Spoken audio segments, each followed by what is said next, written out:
So, hello, welcome. Thank you. Glad to be here. We'd like to start by thanking to you for the beautiful concert yesterday and for all the wonderful music you've been giving us for Thank years. you. Thank you. You've been influencing many, people as listeners, as singers, as, jazz followers all over the world. And you got such a big, nice, warm heart and soul and voice that, I don't know how in words I can. It's just a reflection of my audience. I mean, everywhere we go, it seems like, people are really open and, inviting, wanting to hear, which is great. And as I said last night, I've been coming here since about '92. And it's been an extraordinary journey because this is, in the world, this is one of my favorite places to come. I always look forward to coming here. Yesterday you were singing by the end of Misty. Yeah. Your Istanbul experiences also. And I love when you do this improvised storytelling. And it was heard like in your first five chapters. Oh yeah, sometimes it just comes out. Do you ever write about things? Or? Yeah, I do. Most of the songs that I write, I have a story element to them. And a lot of times when I'm ready to sing them, then I can tell the entire story or another story or whatever. But generally, the lyrics have something to do with some experience that really touched me in a special way. And you have many influences. Your music is so rich, like American, African, Brazilian, Latin, Caribbean even, I think. So, and yesterday you were saying for a singer it's good to define what's essential and then refine and refine it. So how would you... Well, see, the thing that happens in me is, the strongest thing that I do is improvise. And it doesn't necessarily mean through changes. I always have urges in my heart or in my mind, in my spirit, whatever. And things just come out and I allow them to. So if I were to describe myself, I would just say that there's a freedom between my soul and my instrument. My soul dictates what my instrument's going to do a lot of times, not my mind. Is it, easy to open these channels for you all the time? Because you've got so huge energy every time. It's interesting. When I first started singing, the longest time on stage was between songs. I hated between songs, And so I learned how to, I just started wanting to have these vamps because I found that, like some people who speak that stutter, they don't stutter when they sing. Well, I think it's the same kind of thing. And what happened for me was, as long as the music was going and I could sing what I wanted to say, then I was fine. But as soon as the music stopped, I would be like lost, So I just thought, well, that's my strong thing, so I'm going to keep it. And eventually I learned how to, talk to people, but early on I didn't. Yeah, but you're doing, yesterday your final message really made me cry. So, because I know that you've been carrying a beautiful message and you're bringing beauty to all over the world and sending messages of peace and love and trying to and hope and, staying lifted and trying to tell people to just remain open and try to see things with their hearts and not their eyes, because we live in a world that there's a lot of people in the world. And everybody, I think wants the same thing, dignity, respect, the basic things. And they're really easy to give, but sometimes not so easy to receive because people feel maybe, what do you want from me, And you have to let them know the same thing, Thank you. another wise message. Well, I know that she was a very big influence for you. Why her? I think, you know, a lot of times when people say influence, it's like influence in her spirit. You know, Sarah was not afraid to sing anything. When asked what kind of singer she was, she did not define herself as a jazz singer.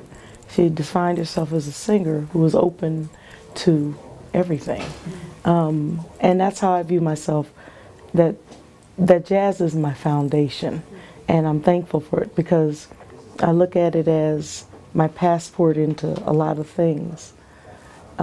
Sarah opened the door for me because of her freedom and because she had this enormous instrument that she understood how it worked, where to put certain things, how to place them, and I thought that was pretty amazing.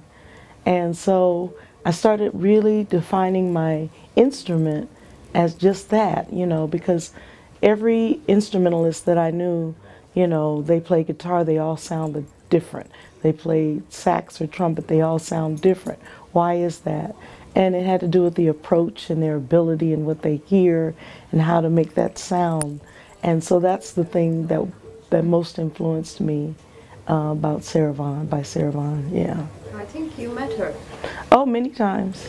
One time I didn't know who she was. Yeah, that was the thing I remember. Yeah. Well, Cannonball Adderley had just passed away, and my cousin George Duke played with Cannonball. So I was visiting in LA, and he invited me to the concert that they were giving in his honor. And there were all these great jazz musicians there to pay tribute. And Sarah was one of them, only I didn't know. And because I had all these records of her, and she looked different. And so I was just talking to this lady in my mind, and she was asking me questions like, well, who do you listen to? And I told her, I listen to Sarah. And she said, really? And I just started telling her, literally telling this woman all about Sarah Vaughan. On this record, she sang this. Then she sang this same song, but she did it in a different key. And then she does this, and her range, I think, is, and I was just going on and on and on. And then finally, this guy said, you know, Sass, you're on. And I didn't know what Sass was, you know, and it was short for Sassy because that was her nickname from the musicians. And when she stood up, it was something about her that when she turned to the side, her profile, I thought, oh my God, I couldn't believe it. And I always, you know, remember following her to the stage still because I wanted to hear her sing. And I stood in the wings and I listened and was levitated, and then I disappeared because I was too embarrassed, you know, for her to know that I didn't know who she was. So you have your students too, you're teaching their Well, clinics. I do clinics, not as much because I work a lot, but I have a lot of students that have gravitated towards me that I talk to over the internet through the years that I've worked with from when they were young to now, and a couple of them, a few of them actually, and I really enjoy that because it kind of goes on the run, so it works. Because, you know, some of the greatest schools in jazz music were the schools that the people joined the bands, you know. And while I don't have background singers, I'm thinking about doing that on my next record. You know, having some really, I mean, masterful, you know, musicians, singers, you know, do some things and present them, you know.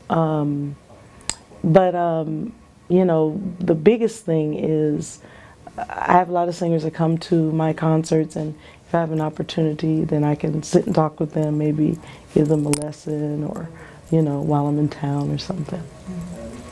You're going to be recording a new album soon. Yes. Yes, and that we've heard probably Stormy Weather because I told Last musicians.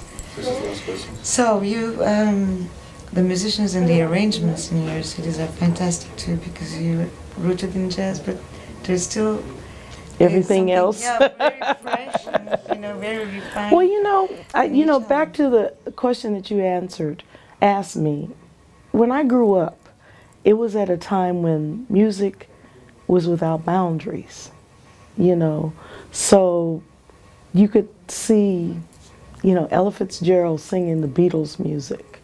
You could see Marvin Gaye doing a jazz record, or Aretha Franklin. You could hear, you know, Ella and Sarah and Carmen, all, you know, friends of these people. There was just, you know, everybody just got together and respected what each person did. And it wasn't the separation.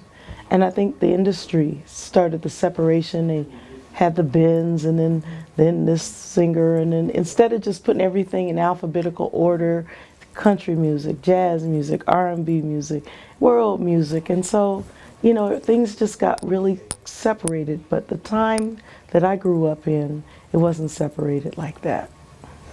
Is it more a collaboration of musicians, or you're the one who's the boss, kind of? Oh, I am, but I never have ever had a backup band. I have co-creators, so on stage, you know, it's always different, it's always fresh. And then, you know, I can do some arrangements. My pianist we'll sit together, come up with things on stage. You know, it's just, everybody is really, really open. Amaro, my guitarist, does beautiful things for me. And we just keep shaping them and making them, and it's really, really great. So thank you very much. Thank you. Wouldn't consume your time. Okay. Waiting All right. for the show. Very excited. Thanks. Thank you so much. Thank you.